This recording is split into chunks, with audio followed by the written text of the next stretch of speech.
బ్రతికేస్తానయ్యా. నీ సన్నిధానములో సంపూర్ణ సంతోషం, ఆరాధించుకునే విలువైన అవకాశం. నీ సన్నిధానములో సంపూర్ణ సంతోషం, ఆరాధించుకునే విలువైన అవకాశం. కోల్పోయినవన్నీ నాకు ఇచ్చుటకును, బాధల నుండి బ్రతికించుటకును. కోల్పోయినవన్నీ నాకు ఇచ్చుటకును, బాధల నుండి బ్రతికించుటకును. నీవే రాకపోతే నేనేమైపోదును, నీవే రాకపోతే నేనేమైపోదును. రాజా నీ సన్నిధిలోనే ఉంటానయ్యా, మనసారా ఆరాధిస్తూ బ్రతికేస్తానయ్యా. రాజా నీ సన్నిధిలోనే ఉంటానయ్యా, మనసారా ఆరాధిస్తూ బ్రతికేస్తానయ్యా. నేనుండాలేనయ్యా, నే బ్రతుకాలేనయ్యా. నేనుండాలేనయ్యా, నే బ్రతుకాలేనయ్యా. నీవే లేకుండా నేనుండాలేనయ్యా, నీ తోడే లేకుండా నే బ్రతుకాలేనయ్యా. నీవే లేకుండా నేనుండాలేనయ్యా, నీ తోడే లేకుండా నే బ్రతుకాలేనయ్యా. రాజా నీ సన్నిధిలో నేనుంటానయ్యా, మనసారా ఆరాధిస్తూ బ్రతికేస్తానయ్యా. మనం ప్రతి శుక్రవారము ఉపవాస కూడికి కూడుకుంటున్నాం, అవునా? ఎన్టీఆర్ కాలనీలో అమ్మగారు మా నాన్నగారు వస్తున్నారు కదా. ఈ రోజు ప్రత్యేకంగా గుళ్ళో కూడుకున్నాం. యాక్చువల్గా అయితే అందరం గుళ్ళోనే కూడుకోవాలి, కానీ ఈ రోజు మాత్రం ప్రత్యేకంగా కూడుకున్నాం. ఒక రోజుగా లోకం అంతా పాటిస్తుంది కాబట్టి. ఏం రోజు అని వచ్చారు? Good Friday. గుడ్ ఫ్రైడే అంటే ఏంటి? మంచి శుక్రవారం. మంచి శుక్రవారం అని ఎందుకు వచ్చింది? ఆ రోజు మన దేవుడైన యేసు ప్రభు వారు సిలువ వేయబడిన రోజు అన్నమాట. ఆయన మన పాపభారం మోసి మన కోసం తన శరీరాన్ని నలగొట్టబడి, అలాగే ఇంకేంటి, మనం జీవించడం కోసం ఆయన మరణించాడు. మెయిన్ అర్థమైందా? ఈ లోకంలో మనం జీవించే జీవితం కాదు. రేపు పరలోకం చేరాలంటే మనకి పాప క్షమాపణ దొరకాలి. మనకి పాప క్షమాపణ దొరకాలి అంటే మనము రక్షింపబడాలి. ముఖ్యంగా రక్షింపబడాలంటే ఇదంతా ఎలా జరిగింది? ఎవరి వల్ల జరిగింది? రక్షణ అనేది మనకి ఏ విధంగా వచ్చింది? ఈజీగా రాలేదు. మనకి ఈజీగా రాలేదు. ఏదో నీళ్ళల్లో మునిగితే బాప్తిసం పొందితే రక్షణ వచ్చేసింది అనుకుంటున్నారేమో, కానీ దాని వెనుక యేసు ప్రభు వారు మన కోసం పొందిన శ్రమలు ఎన్నెన్నో, మనకి వెలుగునివ్వడం కోసం, మనల్ని రక్షించడం కోసం ఆ కరుణామయుడు శిలువ యాగం చేశాడు. ఆ శిలువ యాగం ఎక్కడ ప్రారంభమైందండి? ఎక్కడ ప్రారంభమైంది? గెత్సేమన తోటలో నుండే ప్రారంభమైంది. ఎలాగంటే యేసు ప్రభు వారికి ఆల్రెడీ తెలుసు, నేను అప్పగింపబడుతున్నాను, నన్ను పట్టుకుని పోతున్నారు, నేను అందరి పాపము మోసుకుని ఆ భారం మొత్తం, లోకం మొత్తం భారం నేను మోసుకుని వాళ్ళ కోసం నేను రక్షణ అనుగ్రహించడానికి నేను ఈ రోజు నలగొట్టబడతాను, నేను సిలువ వేయబడతానని ఆయనకి ఆల్రెడీ తెలుసు, ఎప్పుడో తెలుసు. అయితే కానీ ఆయన శరీర రూపంలో ఇక్కడ వచ్చారు కాబట్టి ఆ బాధ ఎంత బాధ, మనకి చిన్న సూది దిగితేనే ఆ రోజంతా ఏడు బరువు చేసి ఏ పని చేయలేనంత స్టేజ్ లో ఉంటాం. అలాంటిది మన కోసం ఎంత బాధను అనుభవించారో ఆయనకు తెలుసు ఆల్రెడీ, నేను ఇంత బాధ అనుభవిస్తానని. అందుకోసమే ప్రార్థనలో గడపాలి, నేను ప్రార్థన చేసుకోవాలి అని గెత్సేమనే తోటలో ఆయన కూడా శిష్యుల్ని తీసుకెళ్లి కొంచెం దూరంలో వాళ్ళని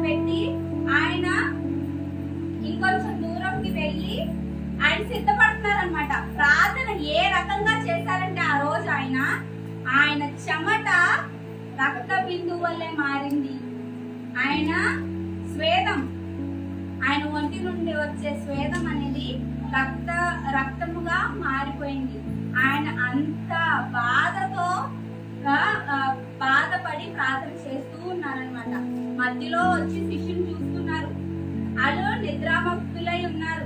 ఎవరైనా మేల్కొని ఉంటారేమో, నా కోసం ఆలోచిస్తున్నారేమో అని. కానీ ఎవ్వరూ అలా లేరు. మళ్ళీ వాళ్ళని చూసి వెళ్ళి మళ్ళీ ప్రార్థించడం మొదలు పెట్టారు.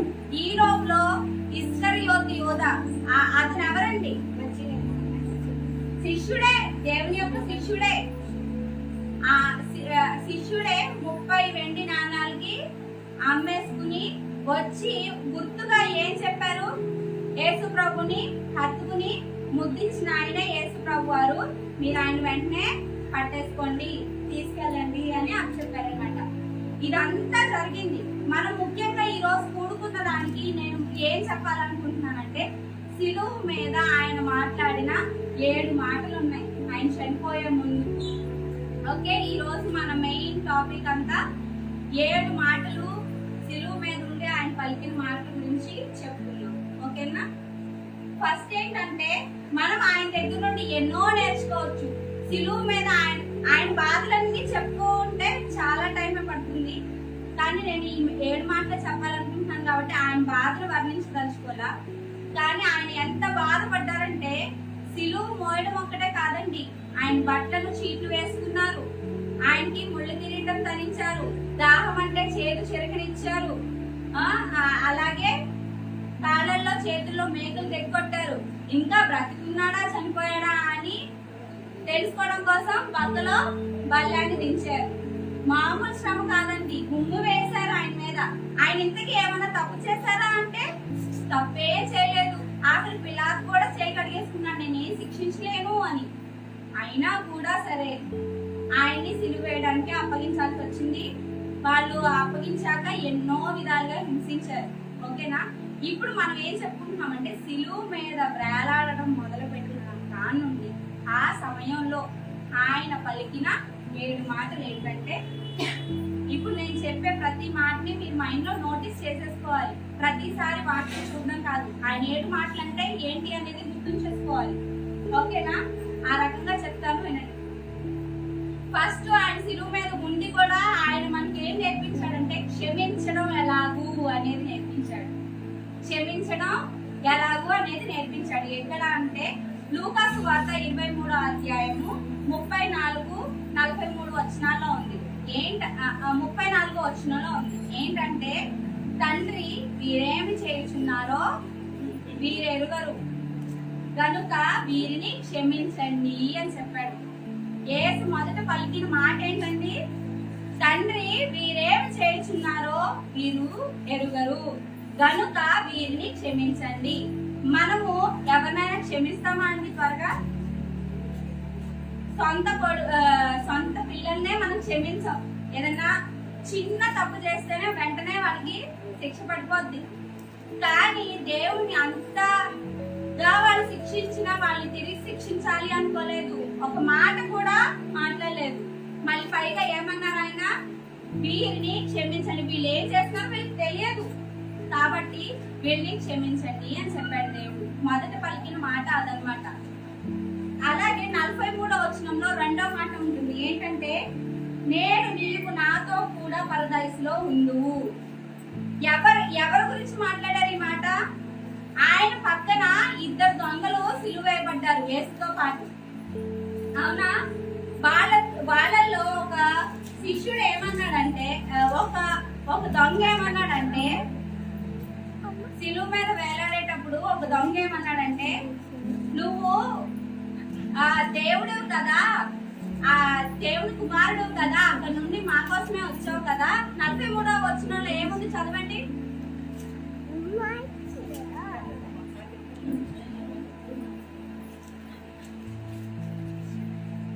అందుకు ఆయన వానితో, నేడు నీవు నాతో కూడా పరదైసులో ఉండు అని నిశ్చయంగా నీతో చెప్పుచున్నాను. అది 2వ మాట అండి.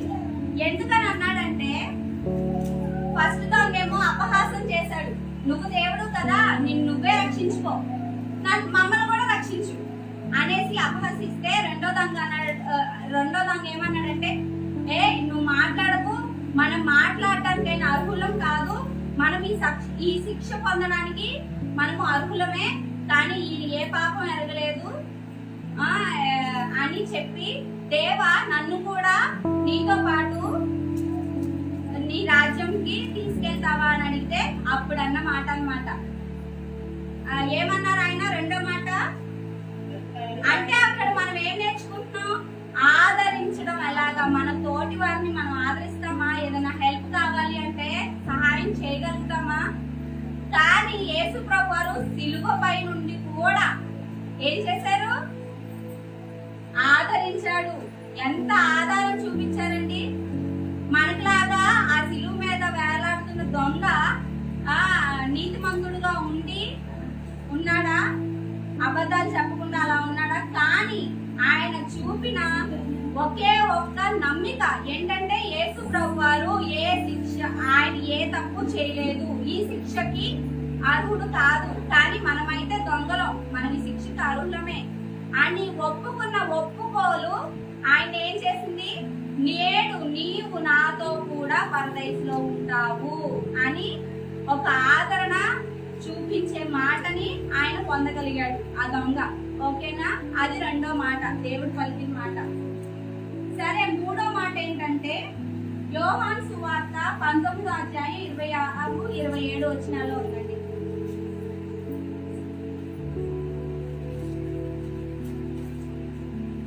మూడో వచనం ఏంటంటే, ఇదిగో నీ కుమారుడు, ఇదిగో నీ తల్లి. ఏంటంటే జాలి ప్రేమ చూపించడం ఎలాగా అనేది నేర్పించాడు. మూడో మాట ఆయన పలికిన మాట ద్వారా మనము జాలి చూపించడం, ప్రేమ చూపించడం ఎలాగా అనేది నేర్పించాడు. ఎందుకంటే ఆయన తల్లి వచ్చి ఏడుస్తుంటే, అమ్మా చదవండి యోహాను సువార్త 19:26-27 వచనాలు. యేసు తన తల్లియు తాను ప్రేమించిన శిష్యులను దగ్గర నిలుచుండడం చూసి, అమ్మా ఇదిగో నీ కుమారుడు అని తన తల్లితో చెప్పాడు. అది ఏ తల్లైనా బాధపడేటప్పుడు, కొడుకు బాధపడేటప్పుడు, లేకపోతే ఆమె పిల్లలు బాధపడేటప్పుడు చూడగలుగుతుందా? చూడలేదు. ఆ విషయం గ్రహించే యేసు ప్రభు సిలువ మీద ఉండి కూడా తన తల్లిని చూసి, ఇదిగో నీ తల్లి, ఇదిగో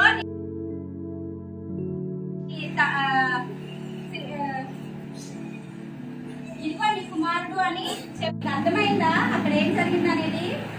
ఆయన తల్లిని చూసి జాలి ప్రేమ చూపించాడు. అది మూడో మాట, యేసు ప్రభు వారు పలికిన మాట ద్వారా మనం అర్థం చేసుకోవాల్సిన విషయం. ఓకేనా? ఫస్ట్ ఏం చూపించారు? ఆయన క్షమించడం ఎలాగా చూపించారు. రెండోది ఏం నేర్పించారు? ఆదరించడం ఎలాగ నేర్పించారు. ఆయన తోట ఉండిన దొంగని పరదాయిస్లో కలుసుకుంటామని చెప్పారు.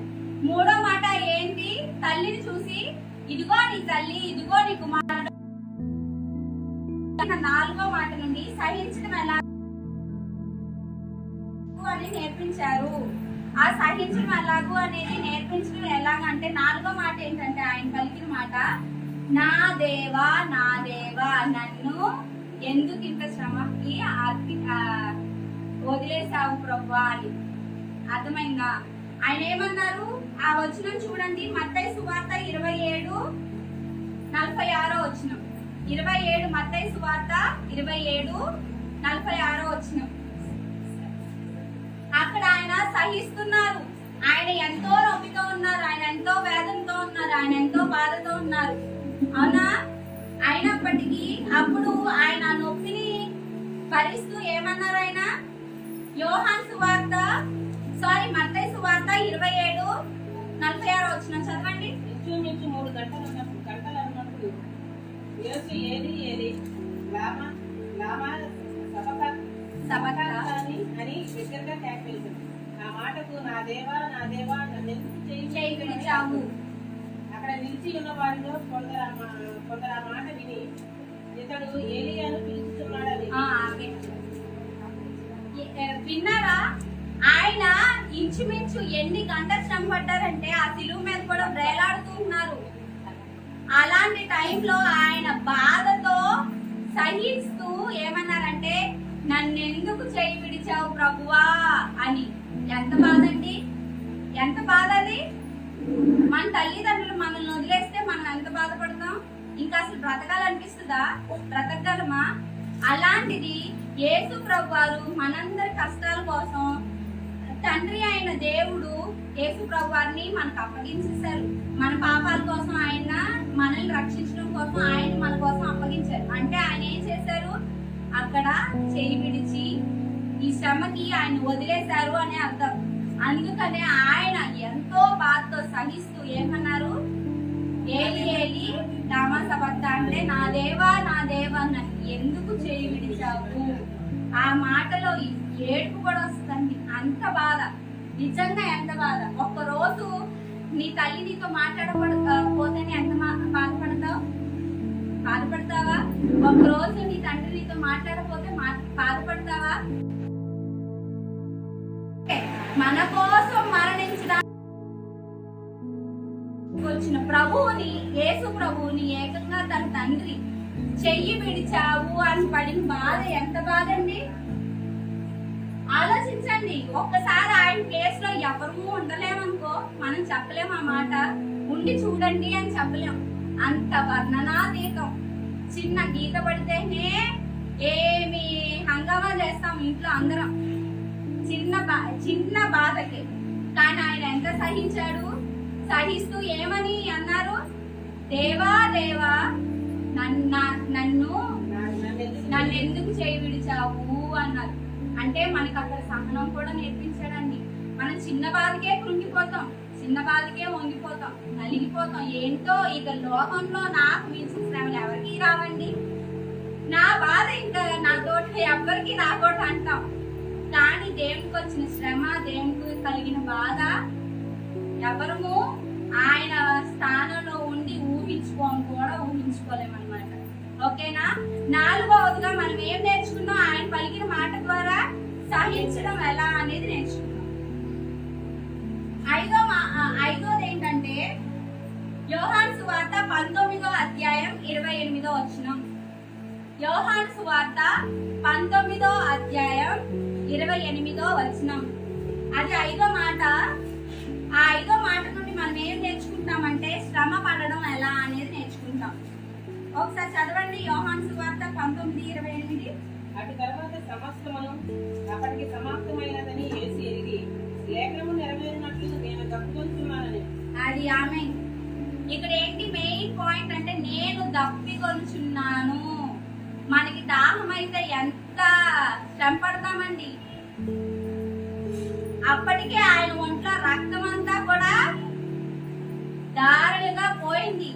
ఇటు మేకులు కొట్టినప్పుడు పోయింది, కొరడా దెబ్బలు కొట్టినప్పుడు పోయింది, నెత్తి మీద ముళ్ళు కిరీటం పెట్టినప్పుడు రక్తం పోయింది, ఒంటిలో ఇంత నీరు కూడా లేదండి. దాహం అడిగితేనే వాళ్ళు ఏం చేశారు, చిరకనందించారు. ఆ స్టేజ్ లో ఉన్న ఆయన లేఖనం నెరవేరడం కోసం ఆయన ఏమాట చెప్పారంటే నేను దప్పికొనుచున్నాను అని పలికిన మాట 5వ మాట అన్నమాట. అక్కడ శ్రమ పడడం ఎలాగా అని నేర్పించాడు దేవుడు.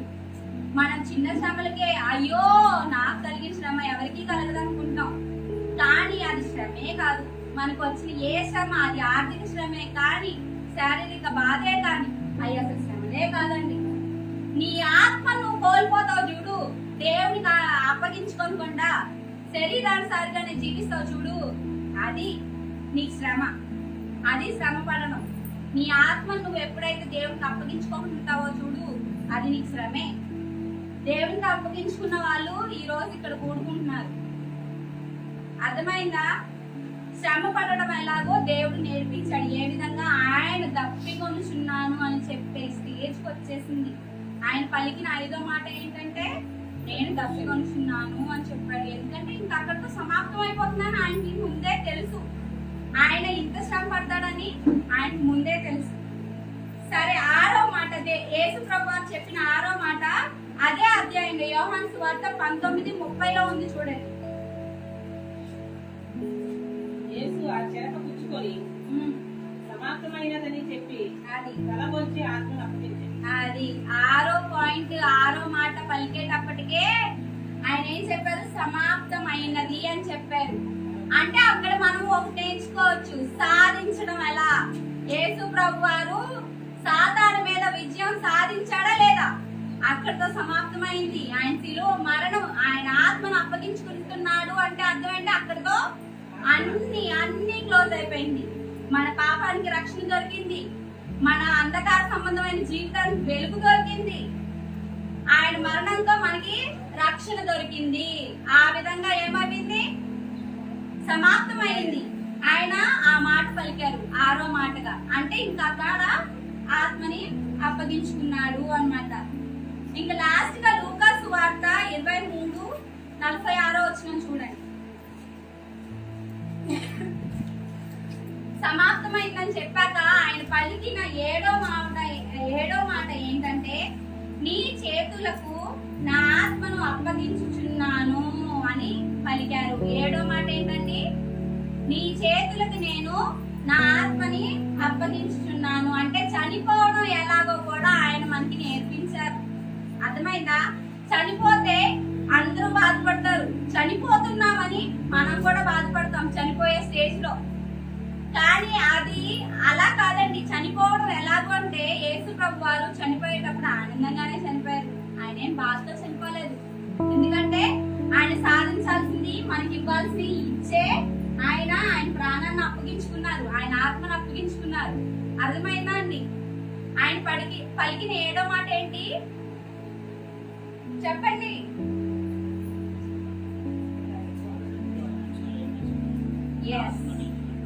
ఆత్మని అప్పగించుతున్నాను అని చెప్పేసి ఇంకా అక్కడతో ఆయన మరణించారనమాట. ఇప్పుడు మనము ఫస్ట్ నుండి మళ్ళీ రివైజ్ చేసుకుందాం. ఫస్ట్ ఏం నేర్చుకున్నాం? యేసు ప్రభు వారు పలికిన 1వ మాట ఏంటండి? నా తండ్రి వీరేం చేస్తున్నారో వీరు ఎరుగరు, వీరికి తెలియదు కనుక వీళ్ళని క్షమించండి అన్నారు. అంటే మనము ఇక్కడ ఏం నేర్చుకుంటున్నాం? క్షమించడం ఎలాగో నేర్చుకుంటున్నాం. రెండోది ఏంటంటే ఆయన పలికిన మాట, నేడు నీవు నాతో కూడా పరదైసులో ఉంటావు అని పలికారు. ఎవరితో పలికారు? ఒక దొంగతో పలికారు. అంటే అక్కడ ఆయన చూపించిన ఆదరణ నేర్చుకుంటున్నాం. మూడోది ఏంటంటే జాలి, ప్రేమ. తన తల్లి అక్కడ ఏడుస్తూ కనిపించింది ఆయన ముందు. కనిపించినప్పుడు ఏం చెప్పారు? కనిపించినప్పుడు ఏమన్నారు? ఇదిగో నీ తల్లి, ఇదిగో నీ కుమారుడు అని ఒకరికొకరిని అప్పచెప్పేసి చెప్పారనమాట. అంటే అక్కడ ఆయన అంత శిలువ శ్రమలో ఉండి కూడా జాలి, ప్రేమను కలిగి ఉన్నారు. అర్థమైందా? 4వ మాట ద్వారా ఏం నేర్చుకున్నాం మనం? సహించడం నేర్చుకున్నాం. సహించడం అంటే ఏ మాట పలికారు ఆయన? 4వ మాటగా ఆయన ఏ మాట పలికారండి? నా దేవా, నా దేవా, నన్నెందుకు చేయి విడిచావు అని ఎంతో బాధని సహించి ఆయన అన్నారనమాట. 4వ మాట. 5వ మాట ఏంటండి? శ్రమ పడడం ఎలాగా అని నేర్పించారంటే, నేను తప్పికున్నాను అని చెప్పి ఆయన ఏదైతే బైబిల్లో జరగాలని రాసిందో అది జరగాలని ఆ మాట అన్నారండి. తప్పికొన్నాను అనే మాట పలికారు 5వ మాటగా. 6వ మాటగా ఏం పలికారు? సమాప్తమైంది. అంటే ఆయన అక్కడ ఏం చెప్తున్నారు? ఇంకా నా ప్రాణం, నా ఆత్మని అప్పగించుతున్నాను అనేది జరిగిపోయింది. 7వ అంటే నేను ఇంకా చనిపోతున్నాను అనేది ఆయన చెప్పేశారు. లాస్ట్ ఆయన చనిపోయేటప్పుడు నా ఆత్మని నేను అప్పగించుతున్నాను అని చెప్పేసి ఆయన చనిపోయారు అనమాట. కాబట్టి మనము అందరూ శ్రమలు శ్రమలు శ్రమలు ఆయన పడిన శ్రమలను చెప్పుకుని బాధపడతారే కానీ ఆయన నేర్పిన విధానం ఉంది చూసారు, అది నేర్చుకోరు. అది ఎవరికి అర్థం కావట్లేదు. ఈ 7 మాటల్లో మనం ఎంతో నేర్చుకోవచ్చు. అవునా కదా? ఈ రోజు నేను చెప్పింది మీ మైండ్ లోకి వెళ్ళిందా? నేర్చుకున్నట్టేనా? సరే, మీ అందరికీ వందనాలు.